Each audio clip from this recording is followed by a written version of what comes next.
ವಿಶೇಷ ನೇರ ಪ್ರಸಾರದ ಕಾರ್ಯಕ್ರಮಕ್ಕೆ ಸ್ವಾಗತ. ಇವತ್ತಿನ ಸಂಚಿಕೆಯನ್ನ ಶುರು ಮಾಡೋಣ. ನಮ್ಮ ಜೊತೆಲಿ ಎಂದಿನಂತೆ ಅಂತಾರಾಷ್ಟ್ರೀಯ ಖ್ಯಾತಿಯ ಮೈಕ್ರೋ ಆಸ್ಟ್ರಾಲಜರ್ ನಿಮ್ಮೆಲ್ಲರ ನೆಚ್ಚಿನ ಡಾಕ್ಟರ್ ದಿನೇಶ್ ಗುರುಜಿರಿದ್ದಾರೆ. ಕಾರ್ಯಕ್ರಮಕ್ಕೆ ವೆಲ್ಕಮ್ ಮಾಡ್ತಾ ಇವತ್ತಿನ ಸಂಚಿಕೆಯನ್ನ ಶುರು ಮಾಡೋಣ. ನಮಸ್ತೆ ಗುರುಜಿ, ಕಾರ್ಯಕ್ರಮಕ್ಕೆ ಸ್ವಾಗತ. ಓಂ ಶ್ರೀ ಗುರುವೇ ನಮಃ. ನಮಸ್ಕಾರ ವೀಕ್ಷಕರೇ, ಗುರು ವಂದನೆ ಆಯ್ತು. ಇವತ್ತಿನ ಸಂಚಿಕೆಯನ್ನ ಶುರು ಮಾಡುವಂತ ಸಮಯ. ಗುರುಜಿ ಕಾರ್ಯಕ್ರಮದಲ್ಲಿ ಒಂದಲ್ಲ ಒಂದು ವಿಷಯದ ಬಗ್ಗೆ ಮಾತನಾಡ್ತಾರೆ. ಇವತ್ತಿನ ಸಂಚಿಕೆಯಲ್ಲೂ ಕೂಡ ಮದುವೆ ವಿಚಾರವಾಗಿ ಒಂದು ತಂತ್ರವನ್ನ ಕೊಡ್ತಾರೆ. ಏನಂತ ತಿಳ್ಕೊಬೇಕು ಅಂದ್ರೆ ಕಾರ್ಯಕ್ರಮ ಕೊನೆ ತನಕ ನೋಡಿ. ಹಾಗಿದ್ರೆ ಇವಾಗ ಡೇಟ್ಸ್ ನ ಹೇಳ್ಬಿಟ್ಟು ಕಾಲರ್ಸ್ ನ ಮಾತನಾಡ್ಸೋಣ. ಏಪ್ರಿಲ್ 13ಕ್ಕೆ ಮೈಸೂರಿಗೆ ಗುರುಜಿ ಅವರು ಬರ್ತಾ ಇದ್ದಾರೆ. ಏಪ್ರಿಲ್ 27ಕ್ಕೆ ಹುಬ್ಬಳ್ಳಿಯಲ್ಲಿ ನಕ್ಷತ್ರ ನಾಡಿ ಇರುತ್ತೆ. ಮೇ 11ಕ್ಕೆ ನಮ್ಮ ಬೆಂಗಳೂರಿನಲ್ಲಿ ನಕ್ಷತ್ರ ನಾಡಿ ಇರುತ್ತೆ. ತುಮಕೂರಲ್ಲಿ ಮೇ 25ಕ್ಕೆ ನಕ್ಷತ್ರ ನಾಡಿ. ಸೊ ಆಸಕ್ತಿ ಇರೋರು ಹುಬ್ಳಿಗೆ ಹೋಗೋರು ಮೈಸೂರಿಗೆ ಹೋಗ್ಬೋದು, ಹುಬ್ಳಿಗೆ ಹೋಗ್ಬೋದು, ಬೆಂಗಳೂರಲ್ಲೂ ಕೂಡ ಕಲ್ತ್ಕೋಬಹುದು, ತುಮಕೂರಲ್ಲೂ ಕಲ್ತ್ಕೋಬಹುದು. ಇನ್ ಕೇಸ್ ಆ ಊರುಗಳಿಗೆ ಬರಕ್ಕಾಗಿಲ್ಲ ಅಂತ ಹೇಳಿದ್ರೆ ಆನ್ಲೈನ್ ಮುಖಾಂತರ ಕೂಡ ಕಲ್ತ್ಕೋಬಹುದು. ಆನ್ಲೈನ್ ಕ್ಲಾಸಸ್ ಕೂಡ ಸ್ಟಾರ್ಟ್ ಆಗಿದೆ, ಬೇಗ ರಿಜಿಸ್ಟ್ರೇಷನ್ ಮಾಡ್ಕೊಳ್ಳಿ. ಇದೇ ವೀಕೆಂಡ್ ಹಬ್ಬ ಆಗಿದ್ ನೆಕ್ಸ್ಟ್ ಡೇ ಗುರುಜಿಯವರು ಪರಿಹಾರದ ಕ್ಲಾಸಸ್ ನ ಮಾಡ್ತಾ ಇದ್ದಾರೆ. ವಂಡರ್ಫುಲ್ ಆಗಿರುತ್ತೆ ಕ್ಲಾಸಸ್ ಅಂತಾನೆ ಹೇಳ್ಬೋದು. ಆ ಬುಕ್ ನ ನೋಡ್ತಾ ಇದ್ದಾಗಲೇ ನಾನು ಹೇಳ್ಬಿಟ್ಟಿದ್ದೆ ಗುರುಜಿಗೆ, ಈ ಕ್ಲಾಸಸ್ ಅಂತೂ ಸೂಪರ್ ಹಿಟ್ ಆಗುತ್ತೆ ಗುರುಜಿ. ಯಾಕಂದ್ರೆ ಒಂಥರ ಡಿಫ್ರೆಂಟ್ ಪರಿಹಾರದ ಇಷ್ಟೆಲ್ಲ ಪರಿಹಾರ ಒಂದೇ ರೂಫ್ ಕೆಳಗಡೆ ಸಿಗೋದಕ್ಕೆ ಎಲ್ಲಿಂದನೂ ಸಾಧ್ಯ ಇಲ್ಲ ಅಂತ ನಾನು ಗುರುಜಿಗೆ ಹೇಳಿದ್ದೆ. ನಾವು ಅನ್ಕೊಂಡಂಗೆ ಆಯ್ತು. ರಿಜಿಸ್ಟ್ರೇಷನ್ಸ್ ಗಳು ಅಷ್ಟೇ ಆಗ್ತದೆ ಅಂತಾನೆ ಹೇಳ್ಬೋದು. ಸೊ ನಿಮಗೆ ಸೀಟ್ ಸಿಕ್ಕಿಲ್ಲ ಅಂತ ಆಮೇಲೆ ಬೇಜಾರ್ ಮಾಡ್ಕೋಬೇಡಿ. ಕೆಲವು ಸೀಟ್ಸ್ ಗಳು ಬಾಕಿ ಇದೆ, ಬೇಗ ರಿಜಿಸ್ಟ್ರೇಷನ್ ಮಾಡ್ಕೊಳ್ಳಿ. ಕಾಲರ್ಸ್ ನ ಮಾತನಾಡಿಸುವಂತಹ ಸಮಯ. ಹಲೋ ನಮಸ್ಕಾರ. ನಮಸ್ಕಾರ ರೀ ಸರ್, ನಮಸ್ಕಾರ. ಹೇಳಿ, ಡೇಟ್ ಆಫ್ ಬರ್ತ್ ಹೇಳಿ. 13/4/2004 2004. ಟೈಮಿಂಗ್ಸ್ ಏನು? ಮಧ್ಯಾಹ್ನ 12:55. 12:55 ಮಧ್ಯಾಹ್ನ. ಹುಟ್ಟಿರುವಂತ ಊರು ಸರ್? ಅದು ಬೆಳಗಾಂ ಡಿಸ್ಟ್ರಿಕ್ಟ್ ಬರುತ್ತೆ. ಓಕೆ, ಪ್ರಶ್ನೆ ಕೇಳಿ, ಮಾತಾಡಿ ಗುರುಜಿ ಹತ್ರ. ನಮಸ್ಕಾರ. ನಮಸ್ಕಾರ ಗುರುಜಿ. ನಮಸ್ಕಾರ. ಹೇಳಿ ಸರ್. ಗುರುಜಿ, ಸ್ವಲ್ಪ ಈಗ ಡಿಪ್ಲೊಮಾ ಅಥವಾ ವೆಟರ್ನರಿ ಅಥವಾ ಮೆಡಿಕಲ್ ಯಾವ ಲೈನಿಗೆ ಕರೆಕ್ಟ್ ಆಗಿ ಹೋಗ್ಬೇಕನ್ನೋ ಸ್ವಲ್ಪ ದಯವಿಟ್ಟು ಹೇಳ್ಬೇಕಾಯ್ತು. ಹೇಳ್ತೀನಿ ಸರ್, ಒಂದು ನಿಮಿಷ. ಡೇಟ್ ಆಫ್ ಬರ್ತ್ ಹೇಳಿ ಇನ್ನೊಂದ್ಸತಿ. 13/4. ಓಕೆ. 2004. ಓಕೆ. ಹಾಕೊಳ್ಳಿ. ಬೆಳಗಾಂ ಅಲ್ವಾ? 12:55. ಬೆಳಗಾಂ. 12:55. ಮಕರ ರಾಶಿಯಲ್ಲಿ ಹುಟ್ಟಿದ್ದಾರೆ. ರಾಹು ದೇಶ ನಡೀತಾ ಇದೆ ಈಗ. ಈಗ ಏನ್ ಓದ್ತಾ ಇದ್ದಾರೆ? ಈಗ 9th ಹೋಗ್ತಾನ್ರಿ ಗುರುಜಿ. ಈಗ 8th ಮುಗ್ದೈತ್ರಿ ಒಂದೇ. 2 3 5 6 9 10 11 12 4 11. ಸರ್, ಮೆಡಿಸಿನ್ ಹೋಗೋ ಚಾನ್ಸಸ್ ತುಂಬಾ ಸ್ಟ್ರಾಂಗ್ ಆಗಿದೆ ಸರ್. ಮೆಡಿಸಿನ್ ಅಂದ್ರೆ ವೆಟರ್ನರಿ ಆಗುತ್ತಾ ಅಥವಾ MBBS? ಸರ್, ನಾರ್ಮಲ್ MBBS ಮಾಡ್ತಾರೆ ಸರ್. MBBS ಸ್ಟ್ರಾಂಗ್ ಇದೆ ಸರ್, ತುಂಬಾ ಸ್ಟ್ರಾಂಗ್ ಇದೆ. MBBS ಸ್ಟ್ರಾಂಗ್ ಅಂದ್ರೆ ಎಷ್ಟು ಆಸಕ್ತಿ ಇದೆ ಇತ್ತು ಗುರುಜಿ ಅದಕ್ಕೆ, ಇಂಜಿನಿಯರಿಂಗ್? ಸರ್, ಇನ್ನು 9ನೇ ಕ್ಲಾಸ್ ಅಲ್ವಾ? ಸರ್. ದಿನ ಮೈಂಡ್ ಚೇಂಜ್ ಆಗುತ್ತೆ. ಆ ಟೈಮಲ್ಲಿ ನೋಡ್ಕೊಂಡು ಬರ್ತಕ್ಕಂಥ ಬುಕ್ತಿ ನೋಡ್ಕೊಂಡು ಹೇಳ್ತಾ ಇರೋದು. ತಲೆ ಕೆಡ್ಸ್ಕೋಬೇಡಿ, ಇನ್ನು ಬಹಳ ದೂರ ಇದೆ ಗುರುಜಿ. ಇವತ್ತಿದ್ದು ನಮ್ಮ ತಲೆಯಲ್ಲಿರೋದು ನಾಳೆ ಚೇಂಜ್ ಆಗುತ್ತೆ. ನಾಳೆ ಬೆಳಿಗ್ಗೆ ಇರೋದು ಮಧ್ಯಾಹ್ನ ಇರಲ್ಲ, ಮಧ್ಯಾಹ್ನ ಇರೋ ಸಾಯಂಕಾಲ ಇರಲ್ಲ ನಮ್ಮ ತಲೆಯಲ್ಲಿ. ಆಗ ಬರ್ತಕ್ಕಂಥ ಒಂದು ಸಮಯದಲ್ಲಿ ನೋಡಿದಾಗ ಸ್ವಲ್ಪ ಮೆಡಿಸಿನ್ ಸ್ಟ್ರಾಂಗ್ ಆಗಿ ತೋರಿಸ್ತಾ ಇದೆ. ವೆಟರ್ನರಿ ಯಾರು ಮಾಡ್ಬೋದು, ಇದಾರು ಮಾಡ್ಬೋದು. ಚಿಂತೆ ಮಾಡಬೇಡಿ. ಈಗಿರತಕ್ಕಂಥದ್ದು ಇರಲ್ಲ. ಮಕ್ಕಳಲ್ಲಿದ್ದಾಗ ನಾನು ಡಾಕ್ಟರ್ ಆಗ್ತೀನಿ, ಇಂಜಿನಿಯರಿಂಗ್ ಆಗ್ತೀನಿ, ಅದೇನೋ 8ನೇ ಕ್ಲಾಸ್ ಬಂದಾಗ ನಾನು ಮಿಲಿಟ್ರಿಗೆ ಹೋಗ್ತೀನಿ ಅಂತಾರೆ. ಫಸ್ಟ್ PUC ಬರೋ ಅಷ್ಟಕ್ಕೆ ನಾನು ಏರ್ಫೋರ್ಸ್ಗೆ ಹೋಗ್ತೀನಿ ಅಂತಾರೆ. ಇನ್ನೇನು ಅಲ್ಲಿ ಡಿಗ್ರಿಗೆ ಹೋಗೋ ಟೈಮಲ್ಲಿ ನಾನು BSc ಮಾಡಿಕೊಂಡು BCom ಮಾಡಿಕೊಂಡು ಬೇರೆ ಏನೋ ಮಾಡ್ತೀನಿ, ಬ್ಯಾಂಕಿಂಗ್ ಹೋಗ್ಬಿಡ್ತೀನಿ ಅಂತಾರೆ. ಎಷ್ಟು ಚೇಂಜ್ಗಳಾಗ್ತಾ ಇರುತ್ತೆ. ಆಚೆ ಕಡೆ ಇರ್ತಕ್ಕಂಥ ಎನ್ವಿರಾನ್ಮೆಂಟಲ್ ಇನ್ಫ್ಲೂಯೆನ್ಸಸ್ಸು ನಮಗೆಲ್ಲ ಚೇಂಜ್ ಮಾಡ್ತಾ ಇರುತ್ತೆ. ಬಟ್ ಜಾತಕದಲ್ಲಿ ಏನಿರುತ್ತೋ ಕಾಂಬಿನೇಷನ್ನು ಆಲ್ಮೋಸ್ಟ್ 70% ಆ ಲೈನ್ಗೆ ಹೋಗ್ತಕ್ಕಂಥದ್ದು ತೋರಿಸುತ್ತೆ ನಮ್ಮ ನಕ್ಷತ್ರ ನಾಡಿದ್ದು. ಆಲ್ಮೋಸ್ಟ್ 70%. 30% ವಿಲ್ ಪವರ್ಗಿರುತ್ತೆ ಅಥವಾ ಗೋಚಾರದಲ್ಲಿ ಎಫೆಕ್ಟ್ ಆಗ್ತಕ್ಕಂಥದ್ದು ತೋರಿಸುತ್ತೆ. ವರಿ ಮಾಡಬೇಡಿ. ರಾಹು ದಶೆ ಚೆನ್ನಾಗಿದೆ. ಬ್ರೌನ್ ಕಲರ್ ಕರ್ಚೀಫು ಜೋಬಲ್ಲಿ ಇಟ್ಕೊಂಡು ಹೋಗಿ ಕೇಳಿ, ಯಾವಾಗಲೂ ಎಜುಕೇಶನ್ ಚೆನ್ನಾಗಾಗುತ್ತೆ. ಒಳ್ಳೇದಾಗಲಿ. ಧನ್ಯವಾದ ಸರ್ ಕರೆ ಮಾಡೋದಕ್ಕೆ ಅಂತ ಹೇಳ್ತಾ, ಇವಾಗ ಎಜುಕೇಶನ್ ವೈಸ್ ಆಗಿರ್ಬಹುದು, ಮ್ಯಾರೇಜ್ ವೈಸ್ ಆಗಿರ್ಬಹುದು, ತುಂಬಾ ಜನರಿಗೆ ಪ್ರಾಪರ್ಟಿಯಲ್ಲಿ ಡಿಸ್ಟರ್ಬೆನ್ಸ್ ಇರುತ್ತೆ, ಜಗಳಗಳು ಮಾಡ್ತಾ ಇರ್ತೀರಾ, ಫ್ಯಾಮಿಲಿ ಹೊಡೆದಾಡ್ಕೊಳ್ತಾ ಇರ್ತೀರಾ. ಸೊ ಈ ತರ ಸಮಸ್ಯೆಗಳು ತುಂಬಾ ಇರುತ್ತೆ. ಎಲ್ಲದಕ್ಕೂ ಕೂಡ ಪರಿಹಾರದ ಕ್ಲಾಸಸ್ ಅಲ್ಲಿ ಪರಿಹಾರ ಇದೆ, ಬಂದು ಕಲ್ತ್ಕೊಳ್ಳಿ. ಇದೇ ವೀಕೆಂಡ್ ಏಪ್ರಿಲ್ 7ನೇ ತಾರೀಕಿಗೆ. Next collar. ಹಲೋ. ನಮಸ್ಕಾರ ಮೇಡಮ್. ನಮಸ್ತೆ. ಟಿವಿ ಒಲ್ಲಿ ಮ್ಯೂಟ್ ಮಾಡಿ. ಡೇಟ್ ಆಫ್ ಬರ್ತ್ ಹೇಳಿ. Madam 15/3/2019 madam. 15/3/2019. ಟೈಮಿಂಗ್ಸ್ ಏನು ಸರ್? ಮಧ್ಯಾಹ್ನ 2:21. ಮಧ್ಯಾಹ್ನ 2:21. ಹುಟ್ಟಿರೋಂತ ಊರು? ಊರು ಧಾರವಾಡ ಮೇಡಮ್. ಧಾರವಾಡ. ಇದು ಟಿವಿ ಅಲ್ಲಿ ಮ್ಯೂಟ್ ಮಾಡಿ ಸರ್. ಗುರುಜಿ ಅವರು ಹುಬ್ಳಿಗ್ ಬರ್ತಾ ಇದಾರೆ ಏಪ್ರಿಲ್ 27ಕ್ಕೆ. ಧಾರವಾಡ ಹತ್ರ ಆಗುತ್ತೆ ಅನ್ಸುತ್ತೆ, ಬಂದು ಕಲ್ತ್ಕೊಳ್ಳಿ. ಮಾತಾಡಿ ಗುರುಜಿ ಹತ್ರ. Madam sure. ಓಕೆ ಗುರುಜಿ ನಮಸ್ಕಾರ. ಗುರುಜಿ ನಮಸ್ಕಾರ ಸರ್. ಮಿಥುನ ರಾಶಿ ಆರಿದ್ರಾ ನಕ್ಷತ್ರ ತೋರಿಸ್ತಾ ಇದೆ. ಹೌದು ಸರ್. ಆರಿದ್ರಾ ನಕ್ಷತ್ರದಲ್ಲಿ 1, 4, 6, 8, 9, 12 ಆರೋಗ್ಯ ಸ್ವಲ್ಪ ನೋಡ್ಕೊಳ್ಬೇಕಾಗತ್ತೆ. ಕೇಳಿ ಏನ್ ಕೇಳ್ಬೇಕು? ಹೌದು ಸರ್. ಏನ್ ಕೇಳ್ಬೇಕು ಸರ್? ಸರ್ ಇದು ಹೆಸರಿಟ್ಟಿಲ್ಲ ಸರ್. ಈ ಮುಂದಿನ 14ನೇ ತಾರೀಕು ಹೆಸರು ಇಡ್ಬೇಕು ಅನ್ಕೊಂಡಿದ್ವಿ. ಶ್ರೀ ಕೃಷ್ಣ ಇಲ್ಲ ಕೃಷ್ಣ ಅಂತ ಹೆಸರು ಇಡ್ಬೇಕು ಅನ್ಕೊಂಡಿದೀನಿ ಸರ್. ಅದ್ರ ಬಗ್ಗೆ ಕೇಳ್ಬೇಕಿತ್ತು. ಶ್ರೀಕೃಷ್ಣ ಅಂತನಾ? ಹಾ, ಶ್ರೀಕೃಷ್ಣ ಅಥವಾ ಕೃಷ್ಣ ಅಂತೇಳಿ ಸರ್. ಅಲ್ಲೇ ಯಾವ್ದು ಚೆನ್ನಾಗಿಂತ ಸರ್. ನೀವು ಜಾತಕದ ಪ್ರಕಾರ ಹೋಗ್ಬೇಕು ಅಂದ್ರೆ ಗಾ ಇಂದ ಶುರು ಆಗುತ್ತೆ. ಆರಿದ್ರಾ ನಕ್ಷತ್ರ 2ನೇ ಪಾದ ಗಾ ಇಂದ ಶುರು ಆಗುತ್ತೆ. ಈಗ ಕಾ ಇಂದ ಇಟ್ರೆ ಅದು ಪದಗಳು ಚೇಂಜ್ ಆಗುತ್ತೆ. ತುಂಬಾ ಜನಕ್ಕೆ ಏನಾಗದೆ 4 ಅಕ್ಷರ ಬರುತ್ತೆ ಒಂದು ನಕ್ಷತ್ರಕ್ಕೆ ಅನ್ಕೊಂಡಿದ್ದಾರೆ. ಪ್ರತಿಯೊಂದು ನಕ್ಷತ್ರಕ್ಕೂ 4 ಹೆಸರು ಬರುತ್ತೆ, ಬಟ್ ಪಾದಕ್ಕೆ ಒಂದೇ ಅಕ್ಷರ ಬರ್ತಕ್ಕಂಥದ್ದು. ಆ ಪಾದದ ಕೆಳಗಡೆ ಬರ್ತಕ್ಕಂಥ ವೈಬ್ರೇಷನ್ ಅಲ್ಲಿ ಮೇಲ್ಗಡೆ ಇರ್ತಕ್ಕಂಥ ನಕ್ಷತ್ರದ ವೈಬ್ರೇಷನ್ಸ್ ಇರುತ್ತೆ. ಅಲ್ಲಿ ಸೌಂಡ್ ವೈಬ್ರೇಷನ್ ಅಂತ ಹೇಳಿ ನಮಗೆ ಋಷಿಗಳು ಕೊಟ್ಟಿರ್ತಕ್ಕಂಥದ್ದು. ಒಂದು ಸೌಂಡ್ ಸಿಲೆಬಸ್ ಅಂತ ಹೇಳ್ತಾರೆ. ಆ ಸೌಂಡ್ ಸಿಲೆಬಸ್ ಬಂದಿರತಕ್ಕಂಥದ್ದು ನಕ್ಷತ್ರದ ಪಾದಗಳಿಂದ. ಸೊ 108 ಸಿಲೆಬಸ್ ನಮಗೆ ಕೊಟ್ಟಿದ್ದಾರೆ. 27 ನಕ್ಷತ್ರ ಮಲ್ಟಿಪ್ಲೈ ಮಾಡಿ ಇಂಟು 4 ಮಾಡಿ 4 ಪಾದ. So is equal to 108 letters ಬರುತ್ತೆ, ಲೆಟರ್ಸ್. ಸೊ ಹಾಗಿದ್ದಾಗ ಒಂದು ನಕ್ಷತ್ರಕ್ಕೆ 4 ಲೆಟರ್ಸ್ ಬರುತ್ತೆ. ಸೊ 4ರಲ್ಲಿ ಯಾವ್ದಾದ್ರು ಹಿಡಿ ಅಂತಾರೆ. ಬಟ್ ಜನರಲಿ ನಿಮಗೆ ಪಾದ ಗೊತ್ತಿದ್ರೆ ಆ ಪಾದದ ಕೆಳಗಡೆ ಬರ್ತಕ್ಕಂಥದ್ದು ಇಟ್ಟರೆ ಒಳ್ಳೇದು. GH ಅಥವಾ GA ಇಂದ ಹೆಸರಿಡೋದು ಒಳ್ಳೇದು. ಬಟ್ ಶ್ರೀಕೃಷ್ಣ ಅಂತಂದ್ರೆ ನಾವು ಪಿರಮಿಡ್ ನೋಡ್ಬೇಕಾಗತ್ತೆ, ಟೋಟಲ್ ನೋಡ್ಬೇಕಾಗತ್ತೆ, ಅವ್ರ ಲಕ್ಕಿ ನಂಬರ್ಸ್ ಪಿರಮಿಡ್ ಹಾಕ್ಬೇಕಾಗತ್ತೆ. ಸೊ ಸಡನ್ ಆಗಿ ವಾಹಿನಿಲಿ ಹೇಳೋದು ಸ್ವಲ್ಪ ಕಷ್ಟ ಆಗುತ್ತೆ. ಫಸ್ಟ್ ಲೆವೆಲ್ ನಾವು ನಕ್ಷತ್ರ ಪ್ರಕಾರ ಇಟ್ಕೊಳ್ತಕ್ಕಂಥದ್ದು. ನೆಕ್ಸ್ಟ್ ಲೆವೆಲ್ ನಾವು ನ್ಯೂಮರಾಲಜಿ ಪ್ರಕಾರ ನಾವು ಒಂದು ಟೋಟಲ್ ಮಾಡಿ ಅವ್ರು ಹುಟ್ಟಿರ್ತಕ್ಕಂಥ 15ನೇ ತಾರೀಕು ಮತ್ತೆ ಡೆಸ್ಟಿನಿ ನಂಬರ್ ಎರಡಕ್ಕೂ 6 ಮತ್ತೆ ಡೆಸ್ಟಿನಿ ನಂಬರ್ ಮಾರ್ಚ್ 2019 ಅಂತ ಹೇಳ್ತಾ ಇದ್ದಾರೆ. ಎರಡಕ್ಕೂ ಡೆಸ್ಟಿನಿ ನಂಬರ್ಗೆ ಕಾಮನ್ ಫ್ಯಾಕ್ಟರ್ ತೆಗೆದು ಆ ಕಾಮನ್ ಫ್ಯಾಕ್ಟರ್ ಅಲ್ಲಿ ಬರ್ತಕ್ಕಂಥ 2-3 ನಂಬರ್ಗೆ ಟೋಟಲ್ ನಂಬರ್ ಮಾಡಬೇಕು. ಟೋಟಲ್ ನಂಬರ್ ಮಾಡಾದ್ಮೇಲೆ ಪಿರಮಿಡ್ ಮಾಡಬೇಕು. ಪಿರಮಿಡ್ ಅಲ್ಲಿ ಟಾಪ್ ಅಲ್ಲಿ ಬರ್ತಕ್ಕಂಥ ನಂಬರು ಟೋಟಲ್ ನಂಬರ್ ಎರಡೂ ಸಮ ಆದಾಗ ನ್ಯೂಮರಾಲಜಿ ಅತ್ಯುತ್ತಮವಾಗಿರುತ್ತೆ. ಬರೀ ಟೋಟಲ್ ಮಾಡ್ಕೊಂಡು ನೋಡ್ತಾ ಇದ್ದಾರೆ, ಯಾರು ಪಿರಮಿಡ್ ನ ಕಂಡುಹಿಡಿತಾ ಇಲ್ಲ. Pyramid is the most important thing in numerology. Pyramid ಬಹಳ ಹೆಚ್ಚಿನ ಶಕ್ತಿ ಕೊಡುತ್ತೆ. ನಮ್ಮ ಮೊದಲ ಒಂದು ಡೇಟ್ ಬಂದ್ಬಿಟ್ಟು ನಮಗೆ ಲಕ್ಕಿ ನಂಬರ್ ತೋರಿಸುತ್ತೆ. ಟೋಟಲ್ ಮಾಡ್ತಕ್ಕಂಥ ಡೇಟ್ ಬಂದ್ಬಿಟ್ಟು ಡೆಸ್ಟಿನಿ ತೋರಿಸುತ್ತೆ. ಇವೆರಡರದ್ದು ಪಿರಮಿಡ್ ಬಂದ್ಬಿಟ್ಟು ಭಗವಂತ ಏನು ಮಾಡ್ಸಕ್ ನಿಮಗೆ ಬಂದಿರ್ತಕ್ಕಂಥ ಅಂಥದ್ದು ಅಂದ್ರೆ ಸೋಲ್ ಅರ್ಜ್ ನಂಬರ್ ಅಂತ ಅದಕ್ಕೆ ಕರೀತಾರೆ. ಸೋಲ್ ಅರ್ಜ್ ನಂಬರ್ ಅಂತ.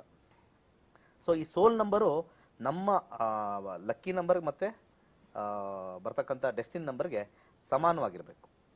ಸೊ ಇದು ಸ್ವಲ್ಪ ಕಷ್ಟ ಆಗುತ್ತೆ, ಸ್ವಲ್ಪ ವರ್ಕೌಟ್ ಮಾಡಬೇಕಾಗತ್ತೆ. ಸೊ ಆರಾಮಾಗಿ 10-15 ಮಿನಿಟ್ಸ್ ಆಗ್ಬೋದು ಒಂದೊಂದು. ಯಾಕಂದ್ರೆ ಎಷ್ಟೊಂದು ಮಂತ್ರ ಟೋಟಲ್ ನಮಗೆ 15 ಬರ್ಬೋದು ಅಥವಾ 14 ಬರ್ಬೋದು. ಬಟ್ ಪಿರಮಿಡಲ್ ಸಿಗೋದು ಬಹಳ ಕಷ್ಟ ಆಗುತ್ತೆ. ಪಿರಮಿಡಲ್ ಸಿಗಬೇಕು ಅಂತಂದ್ರೆ ಒಂದು ಐ ಆ್ಯಡ್ ಮಾಡಬೇಕು, ಒಂದು ಎ ತೆಗಿಬೇಕಾಗತ್ತೆ, ಒಂದು ವೈ ಆ್ಯಡ್ ಮಾಡಬೇಕಾಗತ್ತೆ. ಒಂದೊಂದ್ಸತಿ ಪಿರಮಿಡಲ್ ಏನಾಗುತ್ತೆ, ಫಾರ್ ಎಕ್ಸಾಂಪಲ್ ಒಬ್ಬರ ಹೆಸರು ಕೃಷ್ಣ, ಎನ್ ಕೃಷ್ಣ ಅಂತ ಬಂದಾಗ ಟೋಟಲ್ ಸೇಮ್ ಬರುತ್ತೆ, ಅಥವಾ ಕೃಷ್ಣ ಎನ್ ಅಂದಾಗ್ಲೂ ಟೋಟಲ್ ಸೇಮ್ ಬರುತ್ತೆ. ಆದರೆ ಪಿರಮಿಡಲ್ ಚೇಂಜ್ ಆಗುತ್ತೆ. ಎನ್ ಕೃಷ್ಣಾಗ ಒಂದು ಪಿರಮಿಡ್ ಬರುತ್ತೆ, ಕೃಷ್ಣ ಎನ್ಗೊಂದು ಪಿರಮಿಡ್ ಬರುತ್ತೆ. ಸೊ ಈ ನಿಟಿಗ್ರಿಟಿನ ಸ್ವಲ್ಪ ಅರ್ಥ ಮಾಡ್ಕೋಬೇಕು. ಸುಮ್ಮನೆ ನ್ಯೂಮರಾಲಜಿ ಕಲ್ತ್ಬಿಟ್ಟೆ ನಾನು ಎಲ್ಲ ಗೊತ್ತು ನನಗೆ, 1 ಅಂದ್ರೆ 2, 1 ಅಂದ್ರೆ ಏನು, 2 ಅಂದ್ರೆ ಏನು ಎಲ್ಲ ಗೊತ್ತು ನನಗೆ, 6 ಅಂದ್ರೆ ಏನು, ಹಂಗಲ್ಲ. Pyramid is also very important. So ಇಲ್ಲಿ ಹೆಸರು ನೀವು ರೂಢಿನಾಮವಾಗಿ ಇಟ್ಕೋಬಹುದು, ಬಟ್ ಗಾ ಇಂದ ಒಂದು ಹೆಸರಿಟ್ರೆ ಪವರ್ಫುಲ್ ಆಗಿರುತ್ತೆ. ಎಸ್ ಇಂದ ಸ್ಟಾರ್ಟ್ ಮಾಡಿರೋದು ಸ್ವಲ್ಪ ಶ್ರೀಕೃಷ್ಣ ಅಂತ ಹೇಳಿರೋದು ಈಗ ಸದ್ಯಕ್ಕೆ ನೀವು ಕೇಳಿರ್ತಕ್ಕಂಥ ಇದರಲ್ಲಿ ಕೃಷ್ಣಗಿನ ಶ್ರೀಕೃಷ್ಣ ಬಹಳ ಅದ್ಭುತವಾಗಿದೆ ಅಂತ ಹೇಳ್ಬೋದು. ಬಟ್ ವೈಬ್ರೇಷನ್ ಟೋಟಲ್ ಮಾಡೋದು ಬಹಳ ಇಂಪಾರ್ಟೆಂಟ್ ಆಗುತ್ತೆ. ಒಳ್ಳೇದಾಗಲಿ. ಧನ್ಯವಾದ ಸರ್ ಕರೆ ಮಾಡೋದಕ್ಕೆ. ವೀಕ್ಷಕರೇ, ಇದೇ ವೀಕೆಂಡು ಅಂದ್ರೆ ಒಂದೇ ದಿನ ಬಾಕಿ ಇದೆ. ಇವಾಗ ನಾಳೆನೆ ಶುಕ್ರವಾರ, ಶನಿವಾರ 2 ದಿನ ಇದೆ. ಸಂಡೇನೆ ಕ್ಲಾಸಸ್ ಇರುತ್ತೆ. ಗುರುಜಿ ಅವರು ಬೆಂಗಳೂರಿನಲ್ಲಿ ಪರಿಹಾರದ ಕ್ಲಾಸಸ್ ನ ಮಾಡ್ತಾ ಇದಾರೆ. ಮೊದಲನೇ ಬಾರಿ ಮಾಡ್ತಾ ಇರುವಂತದ್ದು. ಅದ್ಭುತವಾಗಿರುತ್ತೆ ಕ್ಲಾಸಸ್. ಬಂದು ಕಲ್ತ್ಕೊಳ್ಳಿ. ಏಪ್ರಿಲ್ 13ಕ್ಕೆ ಮೈಸೂರಿಗೆ ಬರ್ತಾ ಇದಾರೆ. ನಕ್ಷತ್ರ ನಾಡಿನ ಹೇಳ್ಕೊಡ್ತಾ ಇದಾರೆ. ಈಗಾಗಲೇ 5,000ಕ್ಕೂ ಹೆಚ್ಚು ಜನ ಬಂದು ಕಲ್ತ್ಕೊಂಡಿದ್ದಾರೆ. ಏಪ್ರಿಲ್ 27ಕ್ಕೆ ಹುಬ್ಳಿಯಲ್ಲಿ ನಕ್ಷತ್ರ ನಾಡಿ ಇರುತ್ತೆ. ಈ ಮಿಕ್ಕಿರೋ ಡೇಟ್ಸ್ ನ ಹೇಳ್ತೀನಿ. ಕಾರ್ಯಕ್ರಮನ ಮುಂದುವರ್ಸೋಣ. ಸದ್ಯಕ್ಕೆ ಒಂದು ವಿರಾಮ. ವೆಲ್ಕಮ್ ಬ್ಯಾಕ್ ಅಂತ ಹೇಳ್ತಾ ಕಾರ್ಯಕ್ರಮನ ಮುಂದುವರ್ಸೋಣ. ಈಗಾಗಲೇ ನಕ್ಷತ್ರ ನಾಡಿಯನ್ನ ಸಾವಿರಾರು ಮಂದಿ ಬಂದು ಕಲ್ತ್ಕೊಂಡಿದ್ದಾರೆ, ಡಾಕ್ಟರೇಟ್ ನ ಕೂಡ ಕಲ್ತಿದ್ದಾರೆ, ಹೈಯರ್ ಕ್ಲಾಸಸ್ ನ ಕೂಡ ಮಾಡಿದ್ದಾರೆ, ವಾಸ್ತು ಕ್ಲಾಸ್ ಆಗಿರಬಹುದು, ಸೊ ಮಂತ್ರ ತಂತ್ರ ಯಂತ್ರ ಪುಸ್ತಕವನ್ನ ತಗೊಂಡಿದ್ದಾರೆ. ಆ ಬುಕ್ ಬಗ್ಗೆ ಕೂಡ ತುಂಬಾ ಜನ ಮಾತನಾಡ್ತಾ ಇದ್ದಾರೆ. ಇವಾಗ ಪರಿಹಾರದ ಕ್ಲಾಸಸ್ಗೂ ಕೂಡ ಅದೇ ರೀತಿ ಪ್ರೀತಿನ ತೋರಿಸಿ ತುಂಬಾ ಜನ ಶಿಕ್ಷಣ ಮಾಡ್ಕೊಂಡಿದ್ದಾರೆ. ಸೊ ನೀವು ಬಂದು ಕಲ್ತ್ಕೊಳ್ಳಿ. ಇವಾಗ ಕಲ್ತಿರುವಂತಹ ನಕ್ಷತ್ರ ನಾಡಿಯ ಸ್ಟೂಡೆಂಟ್ ಒಬ್ರು ಮಾತನಾಡಿದ್ದಾರೆ. ಏನ್ ಮಾತನಾಡ್ತಿದ್ದಾರೆ ಅಂತ ನೋಡುವಂತ ಸಮಯ ನೋಡೋಣ. ನಮಸ್ಕಾರ. ನನಗೆ ನಕ್ಷತ್ರ ನಾಡಿ ಬಗ್ಗೆ ಅಥವಾ ಜ್ಯೋತಿಷ್ಯದ ಬಗ್ಗೆ ಏನೂ ಜ್ಞಾನ ಇರಲಿಲ್ಲ. ಅವ್ರು ಹೇಳ್ತಾ ಇದ್ರು ಇದು 20 ವರ್ಷಗಳ ಸಾಧನೆ, ಅದನ್ನು ತುಂಬ ಸಣ್ಣದಾಗಿ ಮಾಡಿ ಚೊಕ್ಕವಾಗಿ ಮಾಡಿ ಈ ಕ್ಲಾಸ್ ಆಗಿ ಪರಿವರ್ತನೆ ಮಾಡಿ ಇದನ್ನು ಹೇಳ್ಕೊಡ್ತಾ ಇದ್ದೀವಿ ಅಂತ. ಫಸ್ಟ್ ಡೇ ಅಟೆಂಡ್ ಮಾಡಿದಾಗ ಸ್ವಲ್ಪಷ್ಟು ಮಟ್ಟಿಗೆ ಅರ್ಥ ಆಯಿತು, ಸೆಕೆಂಡ್ ಡೇಗೆ ಸ್ವಲ್ಪ ಜಾಸ್ತಿ ಅರ್ಥ ಆಯಿತು, ಮಧ್ಯ ಸ್ವಲ್ಪ ಕನ್ಫ್ಯೂಷನ್ ಆದರೂ ಇವತ್ತು ಕೊನೆ ದಿನ ನನಗೆ ಆಲ್ಮೋಸ್ಟು 80% ಅರ್ಥ ಆಗಿದೆ ಅಂತ ಅತ್ಯಂತ ಕಾನ್ಫಿಡೆನ್ಸಿಂದ ಹೇಳ್ಬೋದು. ಅಫ್ಕೋರ್ಸ್ ಈಗ ನಾನು ನಮ್ಮ ಜಾತಕನಾಗಲಿ ಅಥವಾ ನಮ್ಮ ಗೊತ್ತಿರೋರ್ದಾಗಲಿ ಯಾವುದಾದ್ರೂ ಆದರೂ ಅತ್ಯಂತ ಸರಳವಾಗಿ ಹೇಗೆ ಅರ್ಥ ಮಾಡ್ಕೋಬೋದು, ಹೇಗೆ ತಿಳ್ಕೊಬೋದು, ಅಥವಾ ಹೇಗೆ ನಮ್ಮ ಸಮಸ್ಯೆಗಳಿಗೆ ಯಾವ ಟೈಮಲ್ಲಿ ಯಾವ ಪರಿಹಾರನ ಅಥವಾ ಯಾವ ಸೊಲ್ಯೂಷನನ್ನು ಹುಡುಕೋಬೇಕು ಅನ್ನೋದಕ್ಕೆ ಖಂಡಿತ ಹೆಲ್ಪ್ ಆಗುತ್ತೆ. ಥ್ಯಾಂಕ್ ಯು ಗುರುಗಳೇ, ನಿಮ್ಮನ್ನು ನಾವು ಯಾವಾಗಲೂ ಸದಾ ನೆನಪಿನಲ್ಲಿ ಇಟ್ಕೊಂಡಿರ್ತೀವಿ. Thank you. ಓಕೆ, ನೋಡಿದ್ರಲ್ಲ ಹೇಗ್ ಮಾತನಾಡಿದ್ರು ಅಂತ. ಸೊ ಅವರವರ ಒಂದು ಕಲಿಯುವಂತ ಶಕ್ತಿ ಮೇಲೆ ಹೋಗುತ್ತೆ. ತುಂಬಾ ಕೆಲವೊಬ್ರು ಜನ ತುಂಬಾ ಫಾಸ್ಟ್ ಆಗಿ ಗ್ರಾಬ್ ಮಾಡ್ತಾರೆ, ಇನ್ ಕೆಲವ್ರಿಗೆ ಸ್ವಲ್ಪ ಸ್ಲೋ ಆಗುತ್ತೆ ಅರ್ಥ ಆಗೋದಕ್ಕೆ. ತೊಂದರೆ ಇಲ್ಲ, ನಿಮ್ಗೆ ಅರ್ಥ ಆಗಿಲ್ಲ ಅಂದ್ರೆ ಪರವಾಗಿಲ್ಲ. ನಿಮ್ಮ ಎಲ್ಲಾ ಕನ್ಫ್ಯೂಷನ್ಸ್ ನ ಗುರುಜಿ ಅವರು ನಿಮ್ಮ ಕ್ಲಾಸಸ್ ನ ಮುಗಿಯೋಷ್ಟರಲ್ಲಿ ನಿಮ್ಗೆ ಅರ್ಥ ಆಗೋ ರೀತಿಲಿ ಅರ್ಥ ಮಾಡಿಸೇನೆ ಕಳ್ಸೋದವ್ರು. ಸೊ ಬಂದು ಕಲ್ತ್ಕೊಳ್ಳಿ. ಇವಾಗ ಮಾತಾಡೋಣ. ಅದಕ್ಕೂ ಮುಂಚೆ ಗುರುಜಿ ಅವರು ಮದ್ವೆ ಬಗ್ಗೆ ಒಂದು ತಂತ್ರವನ್ನ ಹೇಳ್ತೀನಿ ಅಂತ ಹೇಳಿದ್ರು. ಗುರುಜಿ ಏನ್ ಹೇಳ್ತೀರಾ ಅದ್ರ ಬಗ್ಗೆ? ಮೊದಲು ಈಗ ಒಬ್ರು ಸ್ಟೂಡೆಂಟ್ ಮಾತಾಡಿದ್ರು, ನಾನು ಮಾಡ್ತಕ್ಕಂಥ ಕೆಲಸ ಏನಾಗ್ತಾ ಇದೆ ಈಗ ಅಂದ್ರೆ, ಬಹಳಷ್ಟು ಜನ ಒಂದು ಜಾತಕ ಇಟ್ಕೊಂಡು ಬಹಳಷ್ಟು ಜನ ಜ್ಯೋತಿಷ್ಯರ ಹತ್ರ ಓಡೋಗ್ತಾ ಇದ್ದಾರೆ. ಇವ್ರ ಹತ್ರ ಆಗಲ್ಲ ಅಂದ್ರೆ ಇನ್ನೊಬ್ರ ಹತ್ರ ಆಗಲ್ಲ ಇನ್ನೊಬ್ರ ಹತ್ರ. ಆ ಒಂದು ಕಾರ್ಯನ ಡೈರೆಕ್ಟ್ ಆಗಿ ಹೇಳ್ಬೇಕು ಅಂದ್ರೆ ಸ್ಥಗಿತಗೊಳಿಸ್ತಾ ಇದ್ದೀನಿ. ಯಾಕಂದ್ರೆ ಒಬ್ರೊಬ್ರ ಹತ್ರ ಹೋದ್ರೆ ಒಬ್ರೊಬ್ರು ನಿಮಗೆ ಹೇಳ್ತಾರೆ. ಮದುವೆ ವಿಚಾರಕ್ಕೆ ಒಬ್ರ ಹತ್ರ ತಗೊಂಡೋದ್ರೆ ಕುಜದೋಷ ಇದೆ ಅಂತಾರೆ, ಇನ್ನೊಬ್ರ ಹತ್ರ ತಗೊಂಡೋದ್ರೆ ಜಾತಕ ಮಿಲನ ಮಾಡಕ್ ಹೋದ್ರೆ ಲಗ್ನ ಮ್ಯಾಚ್ ಆಗಲ್ಲ, ಏಕ ಲಗ್ನ ಬರಬಾರ್ದು ಅಂತಾರೆ, ಅಥವಾ ಮ್ಯಾಚಿಂಗ್ ಹೋಗ್ಮೇಲೆ ಏಕನಾಡಿ ಬರಬಾರ್ದು ಅಂತಾರೆ, ಸಪ್ತಮದಲ್ಲಿ ರಾಹು ಇದೆ ಅಂತ ಹೇಳ್ತಾರೆ, ಇವಳೇನಾದ್ರು ನಿಮ್ಮ ಮನೆಗೆ ಬಂತು ಅಂದ್ರೆ ಅತ್ತೆ ಮಾವ ಆಚೆ ಹೊಟ್ಟೋಗ್ತಾರೆ ಅಂತ ಹೇಳ್ತಾರೆ. ಜ್ಯೋತಿಷ್ಯದಲ್ಲಿ ಪರಾಶರ ಕೊಟ್ಟಿರ್ತಕ್ಕಂಥದ್ದು ಒಂದು ಪಾಯಿಂಟ್ ಬಹಳ ಇಂಪಾರ್ಟೆಂಟ್. ಸಪ್ತಮ ಭಾವ ಗಂಡನಿಗೆ ಎಫೆಕ್ಟ್ ಆಗ್ತಕ್ಕಂಥದ್ದು. ಅಂದ್ರೆ ಗಂಡನ ಜಾತಕದಲ್ಲಿ, ನಮ್ಮ ಜಾತಕದಲ್ಲಿ ಇತ್ತು ಅಂತಂದ್ರೆ ನಾವು ಅನುಭವಿಸ್ತೀವಿ. ನಾವು ಇನ್ನೊಬ್ಬರ ಜಾತಕ ನೋಡೋದು ಬೇಕಾಗಿಲ್ಲ. ಇದು ಅರ್ಥ ಮಾಡ್ಕೊಳ್ಳಿ. ಬಹಳಷ್ಟು ಜನ ತಪ್ಪು ಕಲ್ಪನೆಯಲ್ಲೇ ಇದ್ದೀರಾ. ಈಗ ಮದುವೆ ಆಗಿ ಒಂದ್ ಸ್ವಲ್ಪ ವರ್ಷ ಆಗಿದ ತಕ್ಷಣ ಆಕ್ಸಿಡೆಂಟ್ ಆಗಿದ ತಕ್ಷಣ ಅವಳು ಕಾಲಿಟ್ಟಿದ ತಕ್ಷಣ ಆಕ್ಸಿಡೆಂಟ್ ಆಯ್ತು ಅಂತಕ್ಕಂಥದ್ದು ಸಾಧ್ಯನೇ ಇಲ್ಲ. ನಿಮ್ಮ ಜಾತಕದಲ್ಲಿ ನೀವು ಏನು ಓದಬೇಕು ಅದು ನಿಮ್ಮ ಜಾತಕದಲ್ಲೇ ಇರುತ್ತೆ. ನೀವು ಯಾವ ವೃತ್ತಿ ಮಾಡಬೇಕು ಅದು ನಿಮ್ಮ ಜಾತಕದಲ್ಲೇ ಇರುತ್ತೆ. ಯಾವ ರೀತಿ ನೀವು ಸುಖ ಪಡಬೇಕು ಅದು ನಿಮ್ಮ ಜಾತಕದಲ್ಲೇ ಇರುತ್ತೆ. ಯಾವ ರೀತಿ ಅಭಿವೃದ್ಧಿ ಹೊಂದಬೇಕು ನಿಮ್ಮ ಜಾತಕದಲ್ಲಿರುತ್ತೆ. ಯಾವ ರೀತಿ ನೀವು ಸಾಯಬೇಕು ಅದು ನಿಮ್ಮ ಜಾತಕದಲ್ಲೇ ಇರುತ್ತೆ. ಇನ್ನೊಬ್ಬರ ಜಾತಕ ಇನ್ಫ್ಲೂಯೆನ್ಸ್ ಮಾಡುತ್ತೆ ಅನ್ನೋ ಒಂದು ನಿಟ್ಟು ಎಲ್ಲೂ ಪರಾಶರದಲ್ಲಿ ಕೊಟ್ಟಿಲ್ಲ. ಬಹಳಷ್ಟು ಜನ ಜ್ಯೋತಿಷ್ಯರು ಇದನ್ನ ಹೇಳ್ತಾ ಇದ್ದಾರೆ. ಅದು ಹೇಳಿ ಅವರು ಖಂಡಿತ ಆ ಪಾಪದ ಕರ್ಮ ಸುತ್ಕೋತಾ ಇದ್ದಾರೆ.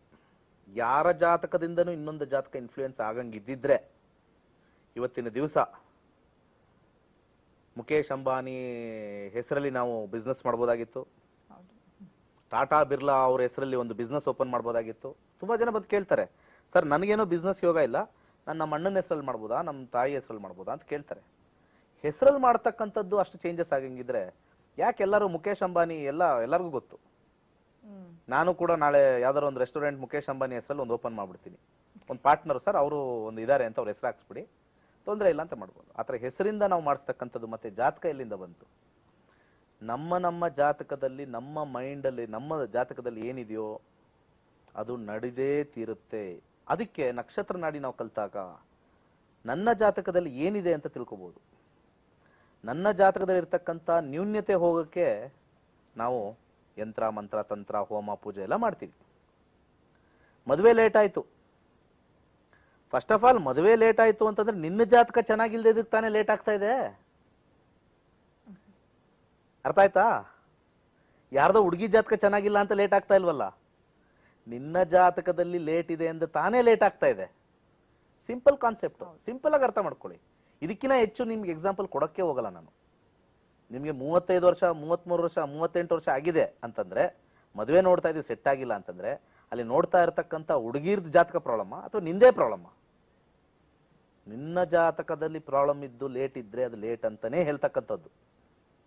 ಸೊ 38 ವರ್ಷ ಆಗಿ 16 ಕಡೆ ಜ್ಯೋತಿಷದ ಹತ್ರ ಹೋಗಿ ದುಡ್ಡುಗಳೆಲ್ಲ ಖರ್ಚು ಮಾಡ್ಕೊಂಡು ಆದ್ರೂ ಕೂಡ ಎಲ್ಲೂ ಸಕ್ಸಸ್ ಆಗಿಲ್ಲ ಅಂತಂದ್ರೆ ಏನರ್ಥ? ಪರಿಹಾರಕ್ಕೂ ಒಂದು ಲಿಮಿಟ್ ಇದೆ. ತುಂಬಾ ಜನ ಇವಾಗ ಏನ್ ಮಾಡ್ತಾರೆ, ಏನೋ ಒಂದು ಮಾಡ್ಸಕ್ಕೆ ಹೆಚ್ಚು ಜನ ಈಗ ಹೋಮದ ಕಡೆ ತಿರುಗಿಬಿಟ್ಟಿದ್ದಾರೆ. 4 ಇಟ್ಟಿಗೆ ಒಂದು ಕೆಂಪು ತೆಂಗಿನಕಾಯಿ ಹಾಕಿ ಕೊಟ್ಬಿಡ್ತಾರೆ. ಆ ರೀತಿ ಆಗಿ ಸಕ್ಸಸ್ ಆಗಂಗಿದ್ರೆ ಇವತ್ತಿನ ದಿವಸ ನಮ್ಮ ಕರ್ನಾಟಕದಲ್ಲಿ ಎಷ್ಟೋ ಜನ ಕೋರ್ಟ್ ಮೆಟ್ಲು ಹತ್ತಾ ಇರಲಿಲ್ಲ. ಆ ರೀತಿ ಪರ್ಫೆಕ್ಟ್ ಆಗುತ್ತೆ, ನಮಗೆಲ್ಲ ಆಗ್ಬಿಡುತ್ತೆ ಅಂತ. ಆ ರೀತಿ ಆಗಿದ್ರು ಕೂಡ ಕೋರ್ಟಲ್ಲಿ ಜಯ ಆಗಬೇಕು ಅಂತಂದ್ರೆ ತುಂಬಾನೇ ಕಷ್ಟ ಆಗೋದು. ಪೂಜೆಯಿಂದ ಅಲ್ಲ, ಹೋಮದಿಂದ ಅಲ್ಲ. ಅಲ್ಲಿ ಪೂಜೆ ಮತ್ತೆ ಹೋಮದಲ್ಲಿ ಇನ್ವಾಲ್ವ್ ಆಗಿರ್ಬೇಕು ನಾವು. ಮಂತ್ರ ಜಪ ನೀವು ಮಾಡಿರ್ಬೇಕು, ಅವಾಗ ನಿಮಗೆ ಫಲ. ಯಾರೋ ಬಂದು ಮಾಡ್ತಕ್ಕಂಥ ಹೋಮ ಪೂಜೆ ಅವ್ರು ಹೊಟ್ಟೆ ಪಾಡಿಗೆ ಮಾಡ್ತಾ ಇದ್ದಾರೆ. ನೀನೇನು ಮಾಡಿದೆ? ನೀನು ಅವ್ರಿಗೆ ದುಡ್ಡು ಕೊಟ್ಟೆ, ನೀನೇನು ಜಪ ಮಾಡಿದೆ? ನೀನು ಅದ್ರಲ್ಲಿ ಎಷ್ಟು ಇನ್ವಾಲ್ವ್ ಆಗಿದ್ದೆ? ನೀನು ಎಷ್ಟು ಸಾತ್ವಿಕತೆಯಿಂದ ಇದ್ದೆ? ಎಷ್ಟು ನಿನಗೆ ಮಾಡಲೇಬೇಕು, ನಾನು ಆಗಲೇಬೇಕು ಅಂತ ಕೂತಿದ್ದೆ? ಅದಾದ ನಂತರ ಪ್ರತಿನಿತ್ಯ ಪಠನೆ ಮಾಡಬೇಕು. ಹಿಂದಿನ ಕಾಲದಲ್ಲಿ ನಾವು ಹೋಮ ಹವನ ಮಾಡಿಸ್ತಾ ಇದ್ದಾಗ ಏನು ಅಂತಂದ್ರೆ, ನೋಡಿ ಹೋಮ ಹವನ ಮಾಡ್ತೀವಿ, ನೀವು 10 ದಶಾಂಶದಷ್ಟು ನೀವು ಮಂತ್ರಗಳು ಹೇಳಬೇಕು. ಅದಾದ ನಂತರ ಬೆಳಿಗ್ಗೆ ಮಧ್ಯಾಹ್ನ ಸಾಯಂಕಾಲ ಮಂತ್ರೋಪದೇಶ ಮಾಡ್ಬಿಟ್ಟು ಹೋಗ್ತಾ ಇದ್ರು ಹಿಂದಿನ ಕಾಲದಲ್ಲಿ. ಬ್ರಾಹ್ಮಣರ ವರ್ಗಕ್ಕೆ ಇದು ಗೊತ್ತಿರ್ತಕ್ಕಂಥದ್ದು. ಇದು ಮಂತ್ರಗಳನ್ನ ಹೋಮ ಅವ್ರ ಮನೇಲಿ ಮಾಡಿ, ಇದು ಬಹಳ ಶಾಸ್ತ್ರೋಕ್ತವಾಗಿ ಮಾಡಿದೀವಿ, ಇದೆಲ್ಲ ಮಾಡಿದೀವಿ, ಮುಂದೆ ನೀವು ಈ ಮಂತ್ರಗಳನ್ನ ಪಠನೆ ಮಾಡಿದ್ದಲ್ಲಿ 3 ತಿಂಗಳು 6 ತಿಂಗಳಲ್ಲಿ ಫಲ ಕೊಡ್ತಕ್ಕಂಥದ್ದು ಅಂತ ಹೇಳಿ ಶಾಸ್ತ್ರದಲ್ಲಿ ಕೊಟ್ಟಿದೆ. 1/10 ಅಲ್ಲಿ ಹೋಮ ಮಾಡಬೇಕು, ತರ್ಪಣ ಬಿಡ್ತಕ್ಕಂಥದ್ದು. ಸೊ ಇಷ್ಟು ಕಾಂಬಿನೇಷನು ನಾವು ಇದರಲ್ಲಿ ಬರಬೇಕು. ಸೊ ಇಂಥ ವಿಚಾರದಲ್ಲಿ ನಾವು ಮಂತ್ರ ಒಂದೇ ನಮಗೆ ಶಕ್ತಿ ಕೊಡ್ತಕ್ಕಂಥದ್ದು. ನಿಮ್ಮ ಜಾತಕದಲ್ಲಿ ಮದುವೆ ಲೇಟ್ ಅಂದ್ರೆ ಮದುವೆ ಲೇಟ್, ಮದುವೆ ಕಟ್ಟಾಗಬೇಕು ಅಂದ್ರೆ ಮದುವೆ ಕಟ್ಟಾಗುತ್ತೆ, ಮದುವೆದಲ್ಲಿ ಚೆನ್ನಾಗಿರ್ಬೇಕು ಅಂದ್ರೆ ಚೆನ್ನಾಗಿರ್ತೀವಿ. ಇನ್ನೊಬ್ಬರ ಜಾತಕದಿಂದ ಇನ್ಫ್ಲೂಯೆನ್ಸ್ ಮಾಡ್ತಕ್ಕಂಥದ್ದು, ಈ ಜಾತಕದವ್ರು ನೀವೇನಾದ್ರು ಮದುವೆ ಆದ್ರೆ ನಿನಗೆ ಆಕ್ಸಿಡೆಂಟ್ ಆಗ್ಬಿಡುತ್ತೆ ಅನ್ನೋದು ಖಂಡಿತ ಶುದ್ಧ ಸುಳ್ಳು. Complete lies, complete lies. ಅದ್ರಲ್ಲಿ ಏನು ಇನ್ನೊಂದು ಮಾತೇ ಇಲ್ಲ. ಬಟ್ ಹೇಗೆ ಬರುತ್ತೆ ಅಂತಂದ್ರೆ, ಇದೇ ನಮಗೆ ಬೆಸುಗೆ ಅಂತ ಹೇಳ್ತೀವಿ. It's A net. ಏನದು ನೆಟ್? ಅವನಿಗೂ ಆಕ್ಸಿಡೆಂಟ್ ಆಗಬೇಕು, ಇವಳಿಗೂ ವೈದವ್ಯ ಯೋಗ ಬರಬೇಕು, ಅವೆರಡೂ ಕೂಡ ಜೋಡಣೆ ಆಗುತ್ತೆ. ಅದನ್ನ ವಿಶ್ಲೇಷಣೆ ಮಾಡಬೇಕೇ ಹೊರತು ಇವ್ರ ಜಾತಕದಿಂದ ಬಂದು ಇವ್ನಿಗೆ ಆಕ್ಸಿಡೆಂಟ್ ಆಗಂಗಿದ್ರೆ ಹಂಗಾರೆ ಇವ್ ಆಕ್ಸಿಡೆಂಟ್ ಇದೆ ಅಂತ ಅರ್ಥ ಅಲ್ವಾ? ಇಲ್ಲಿ ಯಾರು ಮಾಡಿದ್ರು ಆಕ್ಸಿಡೆಂಟ್ ಇದೆ ಅಂತ ಅರ್ಥ ಅಲ್ವಾ? If I am going to die, I am going to die ಅಷ್ಟೇ. ಯಾರ ಒಂದು ಸಾವು ಇನ್ನೊಬ್ಬರ ಕೈಯಲ್ಲಿ ಇಲ್ಲ, ಇನ್ನೊಬ್ಬರ ಜಾತಕದ ಮೇಲೆ ಡಿಪೆಂಡ್ ಆಗಿಲ್ಲ, ಖಂಡಿತ ಆಗಿಲ್ಲ. ಮತ್ತೆ ಈ ಮದುವೆ ಬಗ್ಗೆ ಮತ್ತೆ ಕಂಟಿನ್ಯೂ ಮಾಡೋಣ. ಓಕೆ ಗುರುಜಿ, ಸೊ ಕಾರ್ಯಕ್ರಮ ಮುಂದುವರ್ಸೋಣ ವೀಕ್ಷಕರೇ. ಇದೇ ಸಂಡೇ ಪರಿಹಾರದ ಕ್ಲಾಸಸ್ ಇರುತ್ತೆ, ಬಂದು ಕಲ್ತ್ಕೊಳ್ಳಿ. ಏಪ್ರಿಲ್ 13ಕ್ಕೆ ಮೈಸೂರಲ್ಲಿ ನಕ್ಷತ್ರ ನಾಡಿ. ಕಾರ್ಯಕ್ರಮ ಮುಂದುವರ್ಸೋಣ, ಸದ್ಯಕ್ಕೆ ಒಂದು ವಿರಾಮ. ವೆಲ್ಕಮ್ ಬ್ಯಾಕ್ ಅಂತ ಹೇಳ್ತಾ, ಸೊ ವೀಕ್ಷಕರೇ, ಇದೇ ಸಂಡೇ ಬೆಂಗಳೂರಿನಲ್ಲಿ ಪರಿಹಾರದ ಕ್ಲಾಸಸ್ಸು. ಏಪ್ರಿಲ್ 13ಕ್ಕೆ ಮೈಸೂರಲ್ಲಿ ನಕ್ಷತ್ರ ನಾಡಿ, ಏಪ್ರಿಲ್ 27ಕ್ಕೆ ಹುಬ್ಬಳ್ಳಿಯಲ್ಲಿ ನಕ್ಷತ್ರ ನಾಡಿ, ಮೇ 11ಕ್ಕೆ ಬೆಂಗಳೂರು, ತುಮಕೂರಲ್ಲಿ ಮೇ 25. ಮದುವೆಯ ವಿಚಾರವಾಗಿ ಗುರುಜಿಯವರು ಮಾತಾಡ್ತಾ ಇದ್ರು. ನೆಕ್ಸ್ಟ್ ಏನ್ ಹೇಳ್ತಾರೆ ಕೇಳೋಣ. ಗುರುಜಿ ಏನ್ ಹೇಳ್ತೀರಾ? ನಮ್ಮ ಜಾತಕದಲ್ಲಿ ನಾನು ಹೇಳ್ದಂಗೆ ಆ ಯೋಗ ಇರಬೇಕು. ಹೌದು, ಅದನ್ನೇ ಜಾತಕದಲ್ಲಿ ಯೋಗಗಳನ್ನ ನೋಡ್ತಾ ಇರ್ತಕ್ಕಂಥದ್ದು. ಸೊ ವೆರಿ ಇಂಪಾರ್ಟೆಂಟ್ಲಿ, ನಮ್ಮ ಜಾತಕದಲ್ಲಿ ಯೋಗ ಇತ್ತು ಅಂತಂದ್ರೆ ಶೀಘ್ರ ಮದುವೆ ಅಥವಾ ನಿಧಾನಗತಿ ಅಥವಾ ಲೇಟ್ ಆಗಿ ಅಂತ ಹೇಳ್ತೀವಿ, ಅಥವಾ ಮದುವೆನೇ ಇಲ್ಲ. ಎಷ್ಟೋ ಜಾತಕದಲ್ಲಿ ನನ್ನ 6000 ಸ್ಟೂಡೆಂಟ್ಸ್ ಅಲ್ಲಿ ಕ್ಲಾಸಸ್ ಅಲ್ಲಿ ಎಷ್ಟು ಜನದ ಜಾತಕ ಹಾಕಿದೀವಿ, 48, 49, 50, ಇನ್ನೂ ಮದುವೆ ಇಲ್ಲ. ಅವ್ರಿಗೆ ಯಾವ್ದು ಗುರುಬಲನೇ ಬಂದಿಲ್ವಾ? ಅವ್ರು ಯಾವ್ದು ಪೂಜೆನೆ ಮಾಡಿಸಿಲ್ವಾ? ಜಾತಕದಲ್ಲಿ ಆ ಕಾಂಬಿನೇಷನ್ಸ್ ಬಹಳ ಸ್ಟ್ರಾಂಗ್ ಆಗಿದ್ಬಿಟ್ರೆ, ಎಸ್ಪೆಷಲಿ 5-10 ಕಾಂಬಿನೇಷನ್ ಇದ್ರೆ ಎಷ್ಟು ಗಂಡುಗಳು ತೋರಿಸ್ಲಿ ಅಥವಾ ಎಷ್ಟು ಹೆಣ್ಣುಗಳು ತೋರಿಸ್ಲಿ ಅವ್ರು ಒಪ್ಪೋದಿಲ್ಲ. ಅವರು 5-10 ಕಾಂಬಿನೇಷನ್ ಏನ್ ಪೂಜೆ ಮಾಡಿಸಿದ್ರು ಆಗಲ್ಲ, ತುಂಬಾನೇ ಕಷ್ಟ. 5-10 ಬಂದಾಗ ಡಿಟ್ಯಾಚ್ಡ್ ಮೈಂಡ್ ಸೆಟ್ ಅಲ್ಲಿ ಇರ್ತಾರೆ, ತುಂಬಾ ಜನ ಡಿಟ್ಯಾಚ್ಡ್ ಮೈಂಡ್ ಸೆಟ್ ಅಲ್ಲಿ ಇರ್ತಾರೆ. ಸೆಕೆಂಡ್ ಕ್ಯಾಟಗರಿಲಿ ದಶಾದಲ್ಲಿ ಏನಾದ್ರು ಅಥವಾ ಭುಕ್ತಿಲಿ ಏನಾದ್ರು 6-10 ಕಾಂಬಿನೇಷನ್ ಇದ್ರೆ ವೈವಾಹಿಕ ಜೀವನ ಕೆಟ್ಟೋಗುತ್ತೆ. ಸೊ ಈ ಕಾಂಬಿನೇಷನ್ ನಾವು ನೋಡಿಕೊಂಡು ನಕ್ಷತ್ರ ನಾಡಿಲಿ ಅವರ ವೈವಾಹಿಕ ಜೀವನ ಹೇಗಿರುತ್ತೆ, ಹೇಗಿರಲ್ಲ, ಬೇಗ ಆಗುತ್ತೆ, ಲೇಟ್ ಆಗುತ್ತೆ ಅಂತ ಅವರ ಜಾತಕ ನೋಡ್ಕೊಂಡೇ ಹೇಳೋದು. ಇನ್ಯಾವ ಜಾತಕನೂ ಇಲ್ಲ. ಇನ್ನೊಬ್ಬರ ಜಾತಕ ತಗೊಂಡ್ಬಂದು ಇವ್ರು ಹೇಗಾಗ್ತಾರೆ ಅವ್ರು ಹೇಗಾಗ್ತಾರೆ ಆ ಥರ ಇಲ್ಲ. ಮಿಲನ ಮಾಡ್ತಕ್ಕಂಥದ್ದು ಏನು ಅಂತಂದ್ರೆ ಇವ್ರ ಜಾತಕದಲ್ಲಿ ಆಲ್ಮೋಸ್ಟ್ 50% ತೋರಿಸುತ್ತೆ, ಇನ್ನೊಬ್ರು ಸೆಟ್ ಆಗ್ತಕ್ಕಂಥ ಜಾತಕದಲ್ಲಿ 50% ತೋರಿಸುತ್ತೆ. ಇವೆರಡೂ ಸೇರಿ ಕಂಪ್ಲೀಟ್ ಒಂದು ಸರ್ಕಲ್ ಆಗುತ್ತೆ. ಇಲ್ಲಿ 180 ಡಿಗ್ರಿ, ಅಲ್ಲಿ 180 ಡಿಗ್ರಿ, 360 ಡಿಗ್ರಿ ಹೇಗಿರುತ್ತೆ ಅಂತ ನೋಡ್ತಕ್ಕಂಥದ್ದು. ಸೊ ಜಾತಕ ಕಂಬೈನ್ ಮಾಡ್ಬೇಕಾದ್ರೆ ಅನೇಕ ವಿಧಗಳಿದೆ ಜ್ಯೋತಿಷದಲ್ಲಿ. ಬಟ್ ಪ್ರೈಮರಿ ವಿಧಾನ ಬರ್ತಕ್ಕಂಥದ್ದು ಚಂದ್ರ ಟು ಚಂದ್ರ ಮ್ಯಾಚಿಂಗ್. ಅಂದ್ರೆ ಚಂದ್ರ ಇವರ ನಕ್ಷತ್ರಕ್ಕೂ ಅವರ ನಕ್ಷತ್ರಕ್ಕೂ ಅಲ್ಲಿ ಎಷ್ಟು ವಿವಾದಗಳಿದಾವೋ, ಏಕ ನಕ್ಷತ್ರ ಆಗಂಗಿಲ್ಲ, ಜ್ಯೇಷ್ಠ ಪುತ್ರಿಗೆ ಜ್ಯೇಷ್ಠ ಪುತ್ರನೇ ಆಗ್ಬೇಕು, ಸೇಮ್ ಲಗ್ನ ಬರಂಗಿಲ್ಲ. ಅದಕ್ಕೆ ಯಾವುದಕ್ಕೂ ಆನ್ಸರ್ಸ್ ಕೊಡ್ತಾ ಇಲ್ಲ. ಬಟ್ ನಾನು ಮಾತಾಡಿದ್ರೆ ಅದ್ರ ಬಗ್ಗೆ ಆನ್ಸರ್ಸ್ ಕೊಡ್ತೀನಿ. ಸೇಮ್ ಲಗ್ನ ಇದ್ರೆ ಗ್ರಹಗಳು ಎಲ್ಲ ಸೇಮ್ ಇರಲ್ವಲ್ಲ, ದಶಾ ಸೇಮ್ ಇರಲ್ವಲ್ಲ, ಹುಟ್ಟಿರ್ತಕ್ಕಂಥ ದಿವಸ ಮತ್ತೆ ಇಸ್ವಿ ಬೇರೆ ಇರುತ್ತಲ್ವ. ಏಕ ನಕ್ಷತ್ರ ಅಥವಾ ಏಕ ಲಗ್ನ ಹೇಗೆ ಇದಾಗತ್ತೆ? ಸೊ ಖಂಡಿತ ಆ ರೀತಿ ಎಲ್ಲ. ಮದುವೆ ಆದ್ಮೇಲೆ ಚೆನ್ನಾಗಿರ್ತಾರ ಆ ಏಕ ನಕ್ಷತ್ರದಿಂದಾನೇ. ಒಂದು ಬಹಳಷ್ಟು ನಾನು ನೋಡಿದ್ದೀನಿ, ಅಸ್ಟ್ರಾಲಜರ್ಸ್ ಫಸ್ಟ್ ನೆಗೆಟಿವ್ ಮಾತಾಡಿ ಇಡ್ತಾ ಇದ್ರೆ ನೋ ಪಾಸಿಟಿವ್. ಅದರಲ್ಲಿ ಒಳ್ಳೆ ಕೆಲಸದಲ್ಲಿ ಇರ್ತಾನೆ, ಎಲ್ಲ ಇರ್ತಾನೆ, ಅವ್ರು ತಗೊಂಡೋಗಿದ ತಕ್ಷಣ ಇಲ್ಲಿ ನೆಗೆಟಿವ್ ಮಾತಾಡಬೇಕು ಅಂತ ಅವ್ರ ಮೈಂಡಲ್ಲಿ.